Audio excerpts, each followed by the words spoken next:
മഹാദേവവും രക്ഷിതാവും നിത്യപിതാവുമായ യേശു മശിഹായുടെ നാമത്തിന് മഹത്വം ഉണ്ടാകട്ടെ.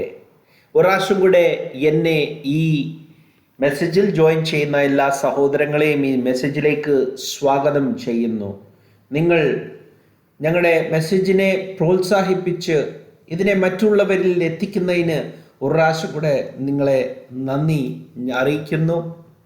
ഈ ചാനലിനും ഈ വാട്സാപ്പ് ഗ്രൂപ്പിനും നൽകുന്ന എല്ലാ പ്രോത്സാഹനങ്ങൾക്കും വേണ്ടി നിങ്ങളെ ഒരാശം കൂടെ നന്ദി പറയുന്നു. ഈ ഗ്രൂപ്പിലുള്ള എല്ലാ അഡ്മിൻ സഹോദരങ്ങൾക്കും കർത്താവായ യേശു ക്രിസ്തുവിൻ്റെ നാമത്തിലുള്ള സ്നേഹവന്ദനങ്ങളെ ഈ സമയത്ത് അറിയിക്കുന്നു, നന്ദിയെ അറിയിക്കുന്നു. താങ്ക്സ്. ഇന്നത്തെ നമ്മുടെ വിഷയം യഹോവയുടെ നാമത്തിൽ തൻ്റെ ആടുകളെ രക്ഷിച്ച ഇടയന്മാർ. ഇന്ന് നമ്മൾ രണ്ട് ഇടയന്മാരെ കുറിച്ച് ആണ് പഠിക്കുവാൻ പോകുന്നത്. കർത്താവായ യേശു ക്രിസ്തു ലൂക്കോസിൻ്റെ സുവിശേഷം അതിൻ്റെ 24-ാമത്തെ അധ്യായത്തിൽ 3 വർഷക്കാലം തൻ്റെ ശിഷ്യന്മാരായിരുന്ന ആടുകളെ മേയിച്ച ശേഷം അവരെ പല അത്ഭുതങ്ങളെ കാണിച്ച ശേഷവും ആ ആടുകൾ അതുവരെ തൻ്റെ ഇടയനെ പൂർണ്ണമായി അറിഞ്ഞിട്ടില്ലായിരുന്നു. അവർ പിന്നെയും ചോദ്യങ്ങൾ അവരുടെ മനസ്സിൽ നിന്നിരുന്നു. മരിച്ചുപോയ കർത്താവിനെ അവർ ഒരു പരാജയപ്പെട്ട ഇടയനെ പോലെ കാണുകയായിരുന്നു. അപ്പോഴാണ് കർത്താവായ യേശു ക്രിസ്തു അവരുടെ അടുക്കൽ വന്നു അവരോട് പറയുന്ന, പ്രവാചകന്മാരിൽ കൂടെ കേട്ടത് സകലതും വിശ്വസിക്കാത്ത മന്ദബുദ്ധികളെ എന്ന് അവരെ വിളിക്കുന്നത്. പ്രവാചക ശബ്ദങ്ങളിൽ നമ്മൾ കാണുന്ന എല്ലാം കർത്താവായ യേശു ക്രിസ്തുവിനെ പറ്റി തന്നെ എന്ന് ഓരോ പ്രവചനങ്ങൾ കണ്ട് അത് കർത്താവായ യേശു ക്രിസ്തുവിൻ്റെ കൃപയാൽ കണ്ണുകളെ തുറന്ന് അത് കണ്ട് മനസ്സിലാക്കി അതിനെ അറിഞ്ഞ് യഹോവയായ ദൈവം തന്നെ ഇടയനായി ഈ ലോകത്തിൽ വന്നു എന്ന് അറിവാൻ നിങ്ങൾക്ക് ദൈവം കൃപ നൽകട്ടെ. ആദ്യത്തെ ഒരു ഇടയൻ ശ്രേഷ്ഠ ഇടയൻ, ഇസ്രായേലിൻ്റെ ശ്രേഷ്ഠ ഇടയനായി തീർന്നവൻ്റെ കാര്യം നമ്മൾക്ക് കേൾക്കാം. ദാവീദിനെ പറ്റി നമ്മൾക്ക് എല്ലാവർക്കും അറിയാമല്ലോ. ഒരു ബാലനായിരിക്കെ രാജാവ് ആയി തീരുവാൻ വേണ്ടി അഭിഷേകം ചെയ്യപ്പെട്ട ഒരു ബാലൻ. അവൻ ഫിലിസ്തീയർ ഇസ്രായേലിൻ്റെ എതിരായിട്ട് കടന്നു വന്നപ്പോൾ അവിടെ സകല ഫിലിസ്തീയരും ആ സമയത്ത് ഇസ്രായേലിൻ്റെ ഇടയനായി നിയമിക്കപ്പെട്ട ശൗൽ ഉൾപ്പെടെ എല്ലാവരും പതറി നിൽക്കുന്ന സമയം ഗോലിയാത്ത് എന്ന വലിയ ഒരു മനുഷ്യൻ അവരെ വെല്ലുവിളിച്ചുകൊണ്ടിരിക്കുമ്പോൾ അവൻ്റെ മുൻപോട്ട് കടന്നു പോകുവാനും ഇസ്രായേലിനെ ആ വലിയ പ്രതിസന്ധിയിൽ നിന്നും വിടുവിക്കുവാനും കഴിവില്ലാതെ നിൽക്കുന്ന ശൗലും അവൻ്റെ ഭടന്മാരെ പറ്റി നമ്മൾ 1 ശമൂവേൽ അതിൻ്റെ 17-ാമത്തെ അധ്യായത്തിൽ വളരെ വ്യക്തമായിട്ട് കാണുന്നുവല്ലോ. അവിടെ ഫിലിസ്തീയ സൈന്യം യുദ്ധത്തിന് ഒരുങ്ങി നിൽക്കുമ്പോൾ അവിടെ ദാവീദ് അവർക്ക് വേണ്ടി ചില സാധനങ്ങൾ എത്തിക്കുവാൻ വേണ്ടി അവിടെ എത്തുകയാണ്, തൻ്റെ പിതാവിൻ്റെ ആഗ്രഹപ്രകാരം. അപ്പോൾ നമ്മൾ 34-ാമത്തെ വാക്യങ്ങൾ അവിടെ നമ്മൾ കാണുന്നു. 32-ാമത്തെ വാക്യത്തിൽ നമ്മൾ കാണുന്നു, ദാവീദ് ശൗലിനോട് പറയുന്നു, ഇവൻ്റെ നിമിത്തം ആരും അധൈര്യപ്പെടേണ്ട, അടിയൻ ചെന്ന് ഈ ഫിലിസ്തീയനോട് അംഗം പൊരുതും എന്ന് പറഞ്ഞു. ശൗല് ദാവീദിനോട്, ഈ ഫിലിസ്തീയനോട് ചെന്ന് അംഗം പൊരുതുവാൻ നിനക്ക് പ്രാപ്തിയില്ല, നീ ബാലനത്രേ, അവനോ ബാല്യം മുതൽ യോദ്ധാവാകുന്നു എന്ന് പറഞ്ഞു. ദാവീദ് ശൗലിനോട് പറഞ്ഞത്, അടിയൻ അപ്പൻ്റെ ആടുകളെ മേയിച്ചു കൊണ്ടിരിക്കുമ്പോൾ ഒരിക്കൽ ഒരു സിംഹവും ഒരിക്കൽ ഒരു കരടിയും വന്ന് കൂട്ടത്തിൽ നിന്നും ആട്ടിൻകുട്ടിയെ പിടിച്ചു. ഞാൻ പിന്തുടർന്ന് അതിനെ അടിച്ചു, അതിൻ്റെ വായിൽ നിന്നും ആട്ടിൻകുട്ടിയെ വിടുവിപ്പിച്ചു. അത് എൻ്റെ നേരെ വന്നപ്പോൾ ഞാൻ അതിനെ താടിക്ക് പിടിച്ച് അടിച്ചു കൊന്നു. ഇങ്ങനെ അടിയൻ സിംഹത്തെയും കരടിയെയും കൊന്നു.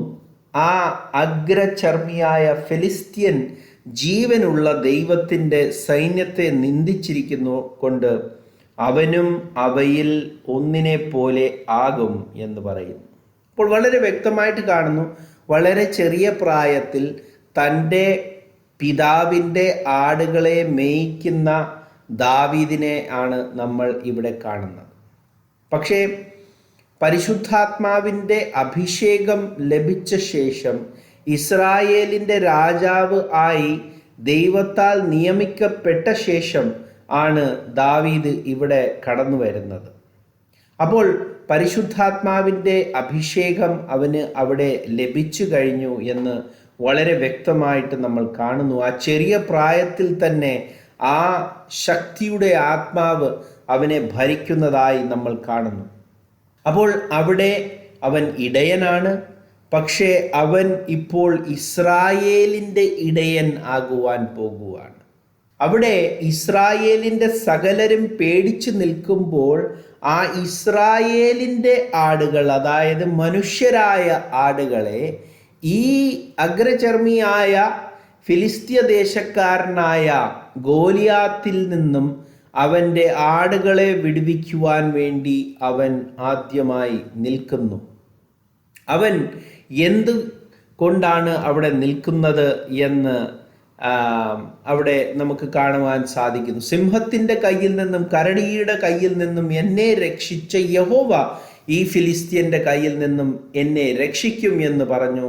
ശൗൽ ദാവീദിനോട് ചെല്ലുക, യഹോവ നിന്നോട് കൂടെ ഇരിക്കും എന്ന് പറഞ്ഞു. അപ്പോൾ വളരെ വ്യക്തമായി സിംഹത്തിൻ്റെ കയ്യിൽ നിന്നും കരടിയുടെ കയ്യിൽ നിന്നും അവനെ കർത്താവായ ദൈവം വിടുവിച്ചു എന്നുള്ള വളരെ വ്യക്തമായ ബോധ്യം അവന് ഉണ്ട്. അവൻ്റെ ശക്തിയാലല്ല, ഒരു മനുഷ്യൻ എന്ന നിലയിൽ അവൻ്റെ ശക്തിയാലല്ല, ദൈവത്തിൻ്റെ ആത്മാവാണ് അവൻ ആ ശക്തി പകർന്നത് എന്ന് വളരെ വ്യക്തമായിട്ട് നമ്മൾ അവിടെ അവനുള്ള അറിവിൽ കാണുന്നു. പലരും ദാവീദിനെ ഒരു ഹീറോ ആയിട്ട് കാണിക്കുവാൻ നോക്കുമ്പോൾ ഇവിടെ വളരെ വ്യക്തമായിട്ട് വചനം നമ്മളോട് പറയുന്നു, അവൻ ദൈവത്തിൻ്റെ ആത്മാവിൻ്റെ ശക്തിയാൽ ആണ് നിലനിന്നത്. അല്ലെങ്കിൽ ഒരു 14 വയസ്സുള്ള ബാലന് ഒരിക്കലും ഈ വലിയ പരാക്രമം കാണിക്കുവാൻ സാധ്യമല്ല എന്ന് എല്ലാവർക്കും അറിയാം. മനുഷ്യരായിട്ട് തന്നെ അതിനെ വിലയിരുത്തുമ്പോൾ അവർക്ക് മനസ്സിലാകും ഇവന് ഒരിക്കലും ഇത് സാധ്യമല്ല. എന്നാൽ അവൻ യഹോവയുടെ നാമത്തിൽ, യഹോവയുടെ പ്രവൃത്തിയിൽ വിശ്വസിക്കുന്നു എന്ന് നമ്മൾ കാണുന്നു. അവിടെ പിന്നെ അവൻ ഗോലിയാത്തിനോട് മല്ലിടുവാൻ വേണ്ടി ചെല്ലുന്നതും നമ്മൾ വളരെ വ്യക്തമായിട്ട് കാണുന്നു. 43-ാമത്തെ വാക്യത്തിൽ അവൻ പറയുന്നു, ഫെലിസ്ത്യൻ ദാവീദിനോട്, നീ വടികളുമായി എൻ്റെ നേരെ വരുവാൻ ഞാൻ നായയോ എന്ന് ചോദിച്ചു. തൻ്റെ ദേവന്മാരുടെ നാമം ചൊല്ലി ദാവീദിനെ ശപിച്ചു. അപ്പോൾ ഒരു ജാതീയനായവൻ പോലും അവൻ്റെ ദേവന്മാരുടെ നാമം എടുത്തിട്ടാണ് ഒരു യുദ്ധത്തിൽ നിലനിൽക്കുന്നത് എന്ന് നമ്മൾ കാണുന്നു. അവർക്കും അറിയാം തൻ്റെ ദേവന്മാരുടെ നാമം ചൊല്ലുമ്പോഴാണ് ദേവന്മാർ കേൾക്കുന്നത് എന്നുള്ള വിവരം അവർക്കുണ്ട്. ജാതീയനായിട്ട് പോലും അവർക്ക് ആ വിവരമുണ്ട് എന്നുള്ള കാര്യം നമ്മൾ കാണുന്നു. എന്നാലും ഇന്ന് ഭൂരിപക്ഷം ക്രിസ്ത്യാനികൾക്കും തൻ്റെ ദൈവത്തിൻ്റെ പേര് എന്ത് എന്ന് ചോദിച്ചാൽ അറിയാത്ത ഒരു കാലഘട്ടത്തിൽ ആണ് നമ്മൾ ജീവിക്കുന്നത്. അവർക്ക് ഏത് നാമമാണ് എടുത്തു വിളിക്കേണ്ടത് എന്ന് പോലും അറിയത്തില്ല. ഏത് നാമത്തിൽ വിളിച്ചാലാണ് ദൈവം കേൾക്കുന്നത് എന്നും അറിയത്തില്ല. യേശു എന്ന നാമമോ അവർക്ക് രണ്ടാമത്തെ വ്യക്തിയുമാണ്. അപ്പോൾ ഏത് നാമമാണ് നിങ്ങളുടെ ദൈവത്തിൻ്റെ നാമമെന്ന് ചോദിച്ചാൽ അവർക്ക് വ്യക്തമല്ല. അപ്പോൾ ഫെലിസ്ത്യൻ അവിടെ തൻ്റെ ദേവന്മാരുടെ നാമം ചൊല്ലിയാണ് ദാവീദിനെ ശപിക്കുന്നത്. ഫെലിസ്ത്യൻ നോട് ദാവീദ് പറയുന്നു, 45-ാമത്തെ വാക്യത്തിൽ ദാവീദ് ഫെലിസ്ത്യനോട് പറഞ്ഞത്, നീ വാളും കുന്തവും വേലുമായി എൻ്റെ നേരെ വരുന്നു. ഞാനോ നീ നിന്ദിച്ചിട്ടുള്ള ഇസ്രായേൽ നിരകളുടെ ദൈവമായ സൈന്യങ്ങളുടെ യഹോവയുടെ നാമത്തിൽ നിന്റെ നേരെ വരുന്നു എന്ന് പറയുന്നു. അപ്പോൾ യഹോവയുടെ നാമം, അതായത് മോശയിൽ കൂടെ ആദ്യ നിയമത്തിൽ ഇസ്രായേൽ ജനത്തിന് വെളിപ്പെട്ട ഏകനാമം, ആ നാമത്തിൽ ആണ് വിടുതൽ. ആ നാമത്തെ വിളിച്ചപേക്ഷിക്കുമ്പോൾ ആണ് അവന് വിടുതൽ ലഭിക്കുന്നത്. ആ നാമത്തിൽ ആണ് അവൻ ഈ വലിയ ഫിലിസ്തീയരോട്, ഗോലിയാത്ത് എന്ന ആ വലിയ മനുഷ്യനിൽ നിന്നും തൻ്റെ ആടുകളെ രക്ഷിക്കുവാൻ വേണ്ടി ഉപയോഗിക്കുവാൻ പോകുന്ന നാമം യഹോവയുടെ നാമം ആണ് എന്ന് വളരെ വ്യക്തമാകുന്നു. നമ്മൾ പലപ്പോഴും ഇതിനെ വെറും ഒരു രണ്ടുപേരുടെ യുദ്ധമായിട്ട് കാണുന്നു. പക്ഷെ അവിടെ ദാവീദ് ചെയ്ത പ്രവൃത്തി തൻ്റെ ദേശത്തെ വിടുവിക്കുന്ന പ്രവൃത്തിയാണ്. അത് അവൻ അന്ന് വെളിപ്പെട്ട ദൈവത്തിൻ്റെ നാമം, അതായത് യഹോവ എന്ന നാമത്തിൽ ആണ് അവൻ തൻ്റെ ആടുകളെ ആ ഫിലിസ്ത്യ ദേശത്തിൻ്റെ ആ വലിയ പടയാളിയായ ആ ഗോലിയാത്തിൽ നിന്നും വിടുവിക്കുന്നത്. അപ്പോൾ പഴയ നിയമത്തിലും പ്രവാചകന്മാരും രാജാക്കന്മാരും തൻ്റെ യഹോവയുടെ നാമം അല്ലെങ്കിൽ ദൈവത്തിൻ്റെ നാമത്തെ വിളിച്ചപേക്ഷിച്ചിട്ടാണ് രക്ഷ പ്രാപിക്കുന്നത് എന്ന് വളരെ വ്യക്തമായ വചനങ്ങൾ നമുക്ക് എല്ലായിടത്തും കാണുവാൻ സാധിക്കും. പക്ഷേ പുതിയ നിയമത്തിൽ വേറെ ഒരു നാമത്തിലും രക്ഷയില്ല എന്ന് പറയുമ്പോൾ ഏത് നാമമാണ് എടുക്കേണ്ടത് എന്നുള്ള വ്യക്തതയില്ലാത്ത ജനം ആണ് നമ്മൾ കാണുന്നത്. അപ്പോൾ അവിടെ യഹോവ ഇന്ന് നിന്നെ എൻ്റെ കയ്യിൽ ഏൽപ്പിക്കും, ഞാൻ നിന്നെ കൊന്ന് നിന്റെ തല ഛേദിച്ചു കളയും. അത്രയുമല്ല, ഞാൻ ഇന്ന് ഫിലിസ്ത്യ സൈന്യങ്ങളുടെ ശവങ്ങളെ ആകാശത്തിലെ പക്ഷികൾക്ക് ഭൂമിയിലെ മൃഗങ്ങൾക്ക് ഇരയാക്കും. ഇസ്രായേലിന് ഒരു ദൈവമുണ്ടെന്ന് സർവ്വഭൂമിയും അറിയും. അപ്പോൾ യഹോവ വാൾ കൊണ്ടും കുന്തം കൊണ്ടുമല്ല രക്ഷിക്കുന്നത് എന്ന് ഈ സംഘമെല്ലാം അറിയുവാൻ ഇടവരും. യുദ്ധം യഹോവയ്ക്കുള്ളത്, അവൻ നിങ്ങളെ ഞങ്ങളുടെ കയ്യിൽ ഏൽപ്പിച്ചു തരും. അപ്പോൾ വളരെ വ്യക്തമായിട്ട് ദാവീദിനറിയാം, യുദ്ധം യഹോവയ്ക്കുള്ളത്. യഹോവയാണ് അവിടെ യുദ്ധം ചെയ്യുന്നത്. അവർ കണ്ടതോ ബാലനായ ദാവീദ് ഒരു കല്ലെറിഞ്ഞതാണ്. പക്ഷേ ആ കല്ലിൽ പോയത് പാറയുടെ ശക്തിയാണ്. കർത്താവായ ക്രിസ്തുവായ പാറയുടെ ശക്തിയാണ് ആ ചെറിയ ഒരു കല്ലിൽ കൂടെ ആ വലിയൊരു മനുഷ്യൻ്റെ തലയിൽ പോയി തട്ടിയതും അവൻ മലർന്ന് താഴെ വീണതും. അപ്പോൾ വളരെ വ്യക്തമായിട്ട് അവൻ യഹോവയുടെ നാമത്തെ വീണ്ടും വീണ്ടും എടുത്ത് അപേക്ഷിക്കുകയും ആ നാമത്തെ മഹത്വപ്പെടുത്തുകയും ചെയ്യുന്നു എന്ന് വളരെ വ്യക്തം. ആ ദാവീദ് ആണ്, അങ്ങനത്തെ ഒരു ഇടയനാണ് പിന്നെ ഇസ്രായേലിൻ്റെ സിംഹാസനത്തിൽ ഇരിക്കുന്നതും അവൻ്റെ രാജ്യം അവൻ്റെ പുത്രനിൽ കൂടെ എന്നേക്കും ഉണ്ട് എന്നുള്ള വാഗ്ദത്തം നൽകപ്പെടുന്നതും യഹോവയുടെ നാമത്തെ അറിഞ്ഞതും യഹോവയെ നല്ലതായി പൂർണ്ണമായി സ്നേഹിച്ച ദാവീദ് രാജാക്കന്മാരുടെ നടുവിൽ, ഇസ്രായേലിൻ്റെ പല ഇടയന്മാരുടെ നടുവിൽ ശ്രേഷ്ഠനായ ഒരു ഇടയനായി എണ്ണപ്പെട്ടു. അത് കഴിഞ്ഞ് വന്ന രാജാക്കന്മാർ എല്ലാം നമ്മൾക്കറിയാം, ദാവീദുമായിട്ട് നമ്മൾ കമ്പയർ ചെയ്യുമ്പോൾ എല്ലാവരും ദൈവത്തെ അതുപോലെ സ്നേഹിക്കുവാൻ അവർക്ക് സാധിച്ചില്ല എന്നുള്ള കാര്യം വളരെ വ്യക്തമായിട്ട് നമ്മൾ കാണുന്നു. പിന്നെ നമ്മൾ യെഹെസ്കേലിൻ്റെ പ്രവചനത്തിൽ വരുമ്പോൾ കർത്താവായ ദൈവം അരുളി ചെയ്യുന്നത്, യെഹെസ്കേൽ 34-ാമത്തെ അധ്യായത്തിൽ നമ്മൾ കാണുന്നു, യഹോവയായ കർത്താവ് ഇപ്രകാരം അരുളി ചെയ്യുന്നു, തങ്ങളെ തന്നെ മേയിക്കുന്ന ഇസ്രായേലിൻ്റെ ഇടയന്മാർക്ക് അയ്യോ കഷ്ടം. ആടുകളെ അല്ലയോ ഇടയന്മാർ മേയിക്കേണ്ടത്? നിങ്ങൾ മേധസ് തിന്നുകയും ആട്ടുരോമം ഇടുകയും തടിച്ചിരിക്കുന്നവയെ അറക്കുകയും ചെയ്യുന്നു. ആടുകളെ നിങ്ങൾ മേയിക്കുന്നില്ല. ബലഹീനമായതിനെ ശക്തീകരിക്കുകയോ, ദീനം പിടിച്ചിരിക്കുന്നതിനെ ചികിത്സിക്കുകയോ, ഒടിഞ്ഞതിനെ മുറിവ് കെട്ടുകയോ, ചിതറിപ്പോയതിനെ തിരിച്ചു കൊണ്ടുവരികയോ, കാണാതെ പോയതിനെ അന്വേഷിക്കുകയോ ചെയ്യാതെ കഠിനതയോടെ ക്രൂരതയോടെ കൂടെ അവയെ ഭരിച്ചിരിക്കുന്നു. അപ്പോൾ ഇടയന്മാരെ പറ്റി യഹോവയുടെ വചനം വളരെ വ്യക്തമായിട്ട് നമ്മൾ കാണുന്നു. പിന്നെ 15-ാമത്തെ വാക്യത്തിൽ നമ്മൾ കാണുന്നു, ഞാൻ തന്നെ എൻ്റെ ആടുകളെ മേയ്ക്കുകയും കിടത്തുകയും ചെയ്യും എന്ന് യഹോവയായ കർത്താവിൻ്റെ അരുളപ്പാട്. കാണാതെ പോയതിനെ ഞാൻ അന്വേഷിക്കുകയും ഓടിച്ചു കളഞ്ഞതിനെ തിരിച്ചു വരുത്തുകയും ഒടിഞ്ഞതിനെ മുറിവ് കെട്ടുകയും ദീനം പിടിച്ചതിനെ ശക്തീകരിക്കുകയും ചെയ്യും. എന്നാൽ കൊഴുത്തതിനെയും ഉരത്തതിനെയും ഞാൻ നശിപ്പിക്കും.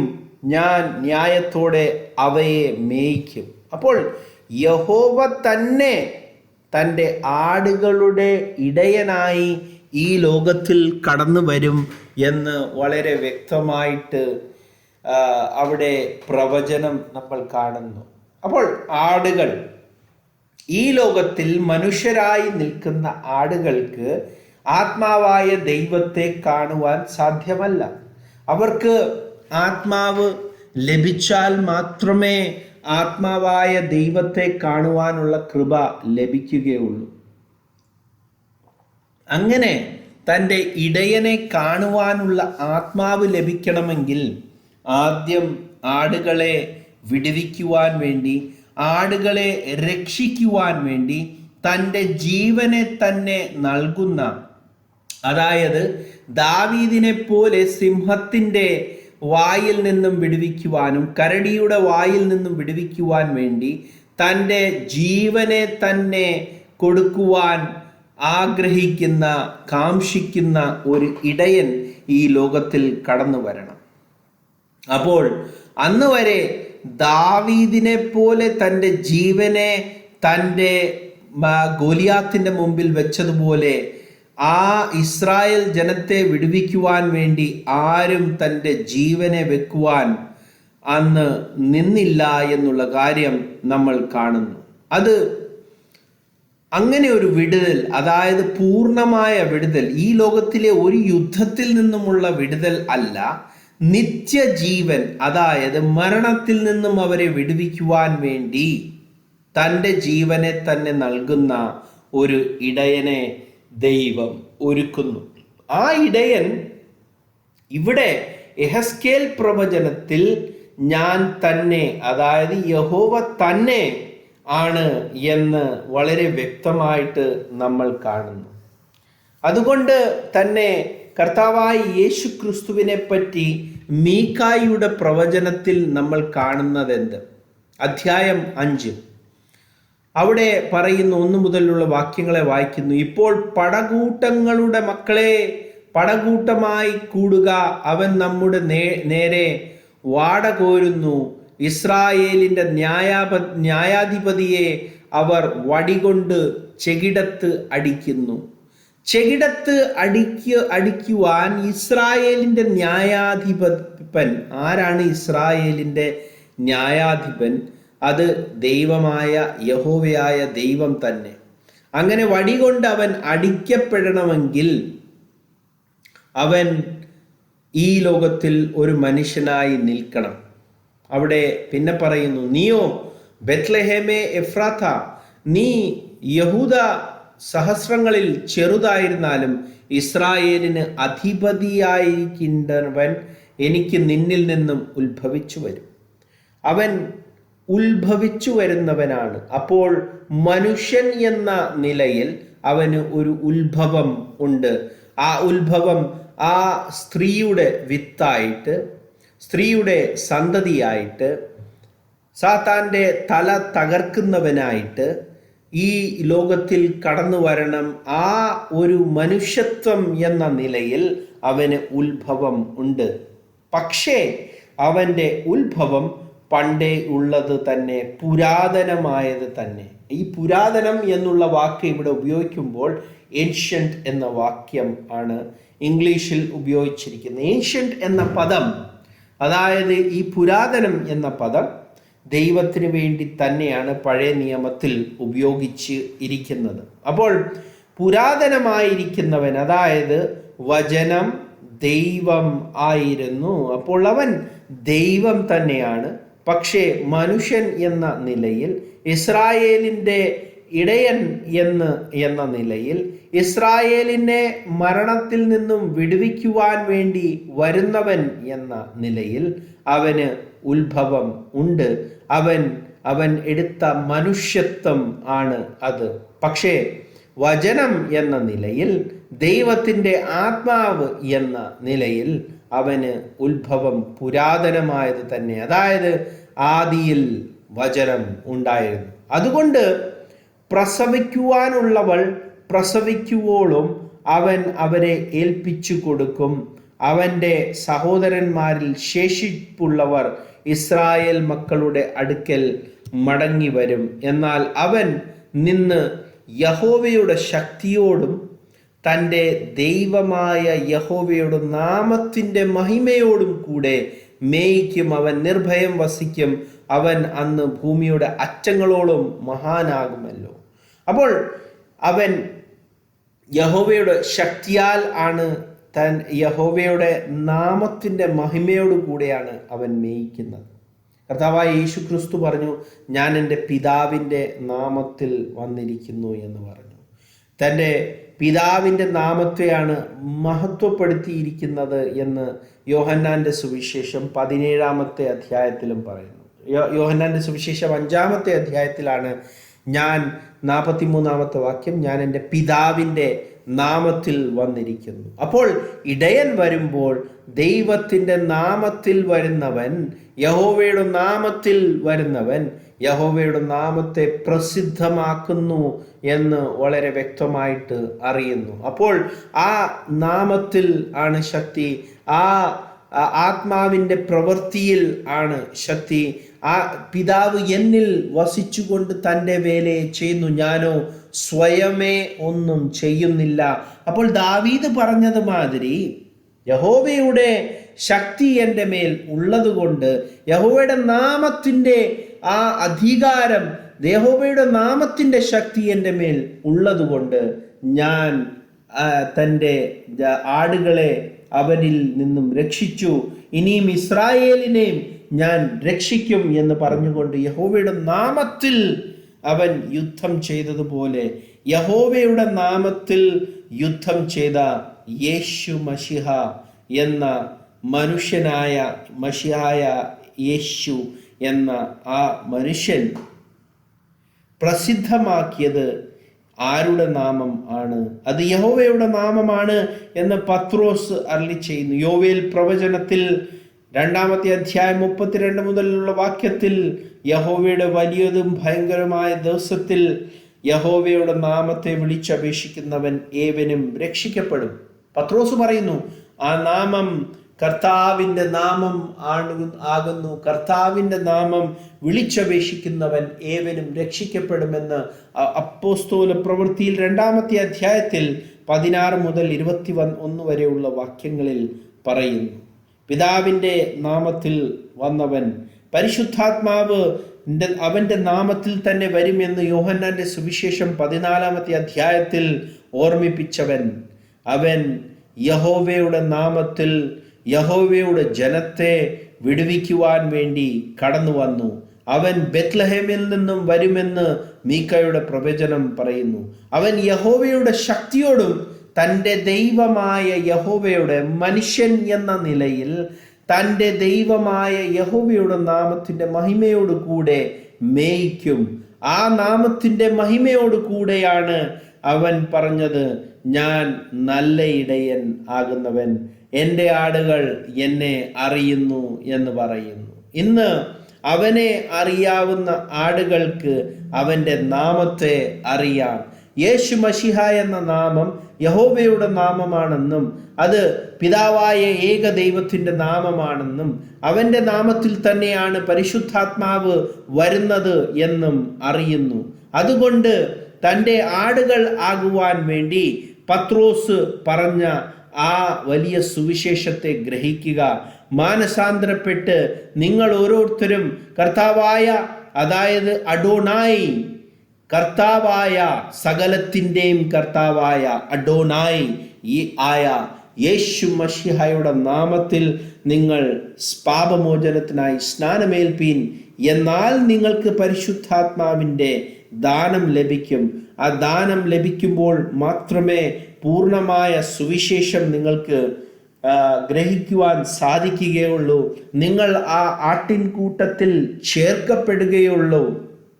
അവിടെ മീഖായുടെ പ്രവചനത്തിൽ പറയുന്നു, അവൻ ഭൂമിയുടെ അറ്റങ്ങളോളം മഹാനാകുമല്ലോ. ഇന്ന് യേശു മശിഹ എന്ന് പറഞ്ഞാൽ ഭൂമിയുടെ അറ്റങ്ങൾ മൊത്തം അറിയാം.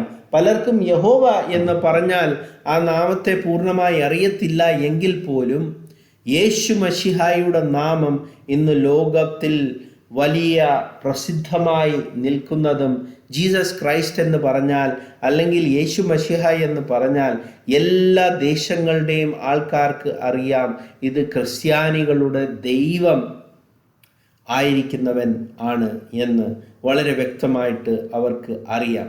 അപ്പോൾ ആ ആട്ടിൻകൂട്ടത്തിൽ, രക്ഷിക്കപ്പെട്ട ആട്ടിൻകൂട്ടത്തിന് തൻ്റെ ഇടയൻ്റെ നാമം അറിയാം.